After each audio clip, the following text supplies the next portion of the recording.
Bom, então, vamos aqui à nossa introdução. Dispositivos elétricos de potência, como motores, resistências, válvulas solenoides, etc., precisam ser comandados, isto é, deve ser possível ligá-los ou desligá-los conforme a necessidade. Para tanto, são utilizados dispositivos específicos para esse fim, que são conhecidos como dispositivos de manobra. Tá vendo? Ó? Já começa por aí.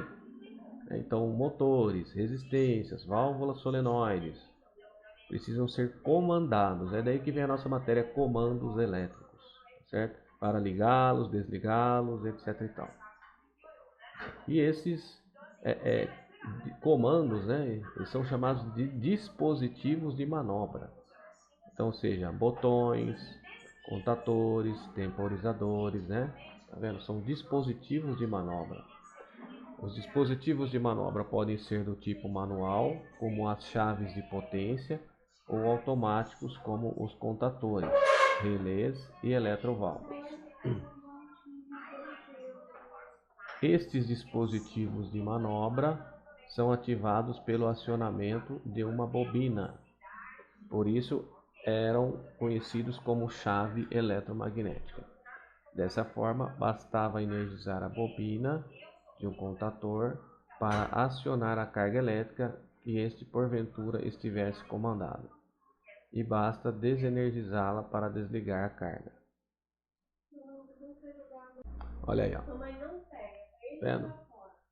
Isso aqui a gente vai ver mais adiante, tá vendo? Olha lá, aqui no caso é um motor trifásico. O motor trifásico ele trabalha com 3 fases na rede, certo? Olha lá. M de motor, trifásico, alternado,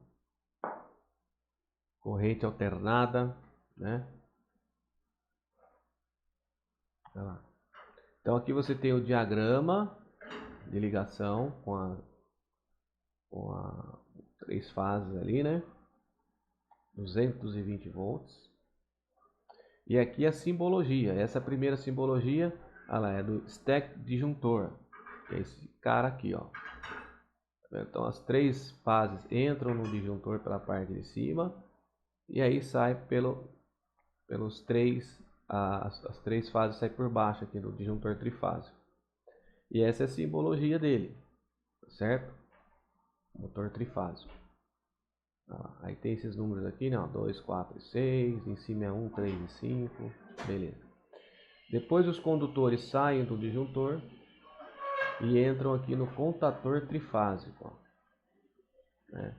No contador trifásico ele recebe o símbolo de K1, né? E aí você vê, olha lá, o 2, pega um condutor, sai lá do 2 e entra no L1 aqui do contador. O contador você vai ver ele marcadinho lá, né? Tudo identificadinho nele, ó. Aí esse aqui, o 4 entra no L2, o 6 entra no L3, né? E a saída aqui, ó, o condutor vai sair do T1, T2 e T3. A gente vai ver isso aqui.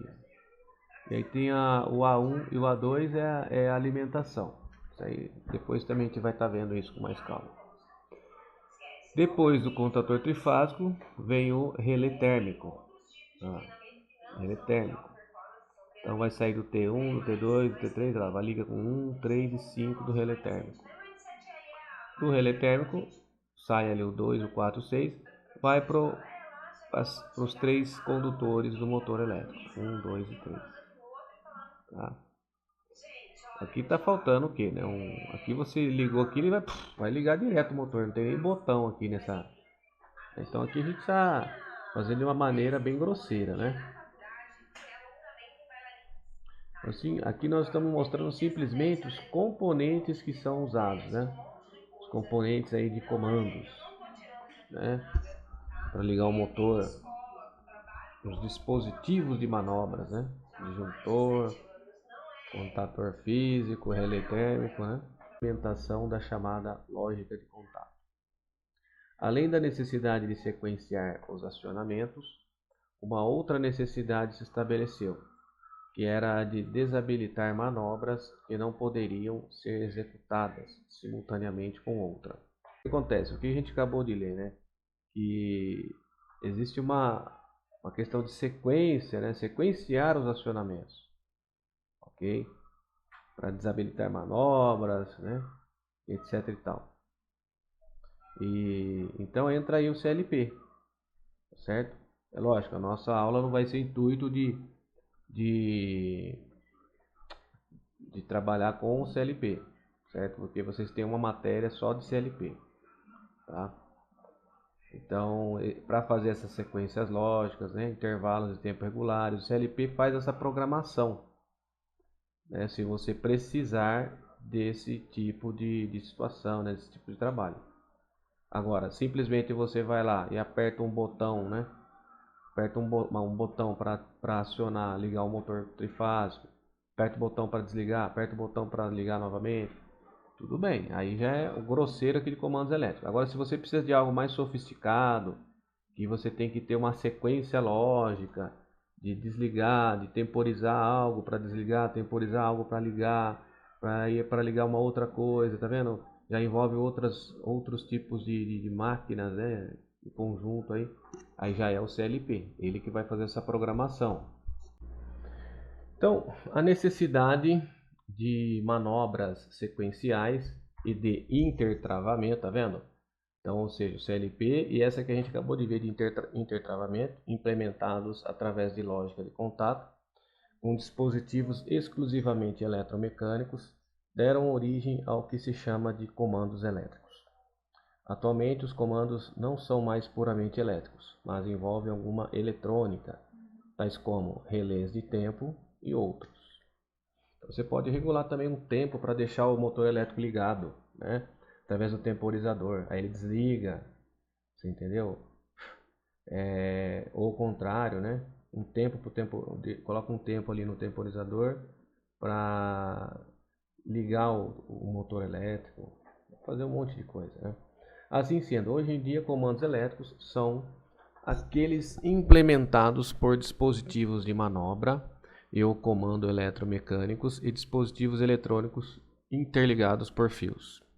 Normalmente, estes dispositivos ficam protegidos por meio de caixas metálicas e são conhecidas como painéis de comando ou quadros de comando. Aí, ó. Tá vendo? Então você vê isso muito em fábrica, né? Aí, ó, painéis de comando, né? Ou quadros de comando. Tá vendo, pessoal? Olha os disjuntores aqui, ó, trifásicos, ó, são vários aqui, ó. Tá vendo? Trifásico, trifásico, trifásico, trifásico. Então vem energia por cima, né? Energia elétrica que vem por cima, lá, ó, aqui em cima aqui, ó. E aí distribui as fases para eles. Aqui nós temos os contatores, ó, os contatores e os relé térmicos após os contatores, tá vendo? Então daqui sai todos os condutores, né? Aí aqui os botões, as botoeiras, né?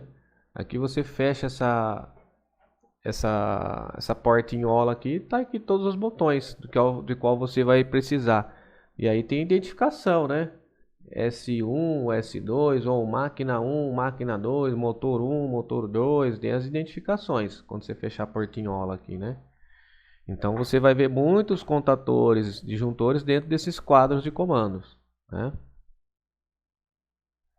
Dada a natureza discreta da atuação do contator, isto é, pode-se acionar a ele dois estados lógicos possíveis, como ligado ou desligado. Temos que a representação binária de um computador ou controlador digitais é mais do que adequada para a implementação da chamada lógica de contato. Essa é a base dos controladores lógicos programáveis, ou simplesmente CLP. Certo? Assim sendo, os arranjos de contatos para fins de lógica estão sendo substituídos pelos CLPs, com vantagens tais como facilidade de manutenção, redução de espaço e custo. Então, ao invés de você ficar acionando por botão, né? S1, S2, hoje em automação tá aí, ó, né? O CLP, ele que vai estar mandando sinal para para acionar tal coisa, para acionar o temporizador, acionar o contator, né?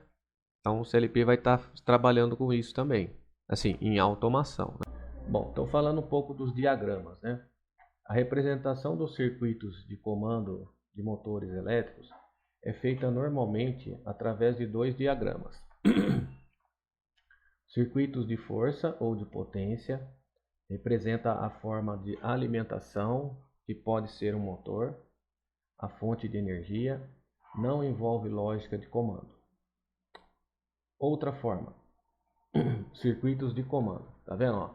Então você tem os circuitos de força e tem os circuitos de comando. Nós vamos sempre trabalhar com isso aí. Você vai ter dois diagramas assim, ó. Circuito de força e circuitos de comando. O que é o circuito de força? Novamente, representa a forma de alimentação que pode ser um motor, fonte de energia. Circuitos de comando representa a lógica de operação do motor. São aqueles em que são mostrados as bobinas dos contatores e os contatos dos mesmos interligados seguindo a lógica de contato. São sempre circuitos de pequena potência destinados a implementar a lógica do acionamento. Resumidamente, o circuito de força ele vai mostrar bem geralzão: disjuntor, botão, contatora, relé térmico, temporizador e o motor elétrico, bem geral. E os circuitos de comando ele já vai mostrar para você as linhas de comando que vai para a bobina, que vai para K1, que vai para a entrada do temporizador 1, temporizador, entendeu? É bem mais detalhado. Em ambos os diagramas são encontrados elementos, dispositivos, responsáveis pelo comando, proteção, regulação e sinalização do sistema de acionamento. Então, aqui temos um exemplo. Olha lá, circuito de potência, circuito de força. 3 fases, RST, vem da rede. Ela passou aqui pelo fusível, ó. Pô, fusível aqui. Fusível, disjuntor. Olha lá. Aí tem aqui contator 1, contator 2, contator 3. Ó, isso aqui usa 3 contatoras, 3 contatores. Aqui o relé térmico só está aqui no contator 1. Ó. Tá vendo? E2, E1, E2. E aí você tem que fazer a ligação a esses 3 condutores, desse lado aqui do motor. E os outros 3 condutores ligam-se aqui, ó, nessa outra contatora. Você vê, isso aqui é uma ligação fera aí, ó. E aqui o circuito de comando. Olha lá. Então você tem aqui a fase R, que passa por E2, normalmente fechado, né? Botoeira, aqui ó, B de botoeira, botoeira 1 fechada, botoeira 2 aberta, vai para o contator 1 em aberto, né? Olha lá, C1, C2, C3, aqui eu creio que são as bobinas, né? Do C1, bobina do 1, bobina do 2, bobina do 3, né? Então, circuito de comando, o próprio nome já diz, é para os comandos, ó, botoeiras, né? Para as bobinas. E o circuito de potência mostra mais geralzão, lado mais grosseiro da coisa. Contatora, motor, relé, tá? E aqui são os chamados terminais de acesso ao motor elétrico, tá vendo? U e X, V, Y, Z, W. Então tem motor que vem com essas identificações. Olha lá, o X, ó, U e o X estão interligados. ZW, ZW ó, estão interligados. VY, VY interligados, e então é isso. Você tem motores que trabalham dessa forma para acionar o motor, para fazer ele rotacionar. Dispositivos de comando, ó, são elementos de comutação destinados a permitir ou não a passagem da corrente elétrica entre um ou mais pontos de um circuito. Tá, então sempre é bom você repetir a mensagem, né? Leia novamente, ó, dispositivos de comando, o que são isso? São elementos de comutação destinados a permitir ou não a passagem da corrente elétrica entre um ou mais pontos de um circuito. Tá vendo? Então, os botões fazem isso, contadora faz isso, né? Temporizador. Sempre vai estar lá aquela identificação, normal aberto ou normal fechado. Então, esses dispositivos permitem ou não a passagem da corrente elétrica para seguir algum caminho. Vai seguir algum caminho, vai trabalhar, vai fazer alguma coisa ali. Ó. Você aciona aquela outra coisa ali. Né? É isso. Os tipos mais comuns são chave sem retenção ou impulso.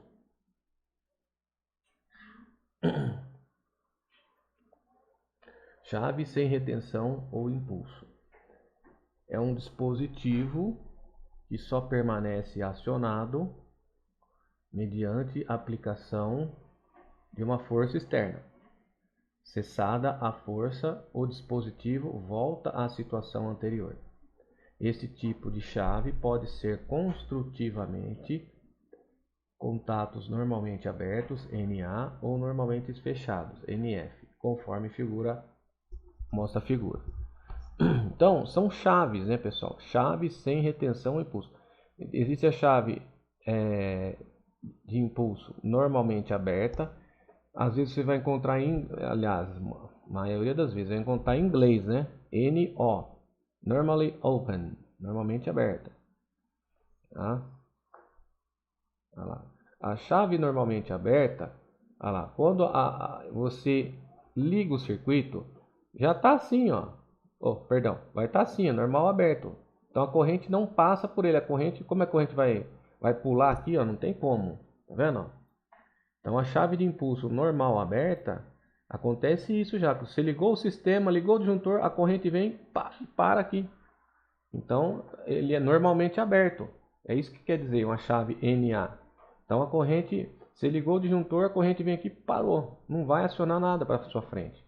Aí o que você tem que fazer? Você tem que apertar, pressionar o botão. Aí a chave fecha, aí sim a sua corrente irá passar para o outro lado. Entendeu? Então é mediante o acionamento que a sua corrente passa. Agora, existe a chave de impulso normal fechada.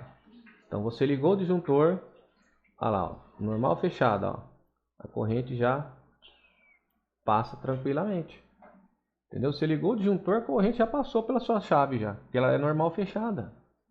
Aí o que você tem que fazer? Você tem que pressionar a chave para ela abrir. Então aí a corrente vai chegar aqui, olha lá, corrente bloqueia a corrente. Então é o contrário, né? Então a chave de impulso normal fechada, você ligou o disjuntor, a corrente já passou, já foi. Então o que você tem que fazer vamos pensar assim, eu tenho que bloquear algo, eu tenho que desligar algo. Aí você pressiona o botão para bloquear a corrente aqui, ó, tá vendo? Bloqueou, a corrente não vai passar, então você desligou alguma coisa, tá? Então é a chave de impulso que chama isso. Chave sem retenção. Nós temos outro tipo de chave, que é a chave com retenção ou trava. Nós vimos ali. É um dispositivo que, uma vez acionado, seu retorno à situação anterior acontece somente através de um novo acionamento. Construtivamente, pode ter contatos normalmente aberto, NA, ou normalmente fechado, NF, conforme a figura. Então você também tem aquela chave com retenção, né? Girar. Ok? E ela trava, né? O outro era chave sem retenção. Você vai, ele volta assim sozinho, né? Você vai pra cá, ele volta sozinho. Tá? Chave de contatos múltiplos com ou sem retenção. Existem chaves com ou sem retenção de contatos múltiplos NA e NF. A figura mostra estes dois modelos. Então você tem a chave de impulso. Olha lá, tem uma, duas, três, quatro, tá vendo? Duas normalmente abertas, duas normalmente fechadas. Então são chaves, né? Com vários acionamentos. Chave trava, ó. Então duas normal aberta e uma normal fechada. É um dispositivo que possui duas ou mais posições, podendo selecionar uma ou várias funções em um determinado processo. Esse tipo de chave apresenta um ponto de contato comum em relação aos demais contatos. A figura apresenta dois tipos de chaves seletoras. Bom, então você tem chave seletora lá, né? De liga e desliga, aquele que era assim no rádio, assim, né? 210, 220, 110, né? Aquela chavinha que fica atrás. É uma espécie disso, uma chave seletora. Olha lá. Então tem um ponto comum, você joga para cima, tá normal fechado. Jogou para baixo, normal aberto. Ou, aliás, aqui é chave de impulso, 3 posições. Aqui a chave trava 2 posições, né? Para a escolha das chaves, devem-se levar em consideração as especificações de tensão nominal e corrente máxima suportável pelos contatos. Então, tá vendo? Eu tenho que comprar uma chave seletora, uma chave de impulso, né? O botão, né, pessoal? Chave seletora, chave de contato, chave de retenção, chave de retenção ou sem impulso, né? Então, quando eu falo chave, eu lembro disso aqui, ó, tá vendo? Ó? De virar uma chave, como se fosse uma chave mesmo, tá? Então, seria esse tipo aqui, daqui. Falou de chave, é isso aqui que a gente tem que lembrar. Chave seletora, chave de contato múltiplo, chave com retenção ou chave sem retenção, tá? Então, é esse carinha que a gente tem que lembrar. Falou de chave, é isso aí. Botão é que tem que pressionar, tá?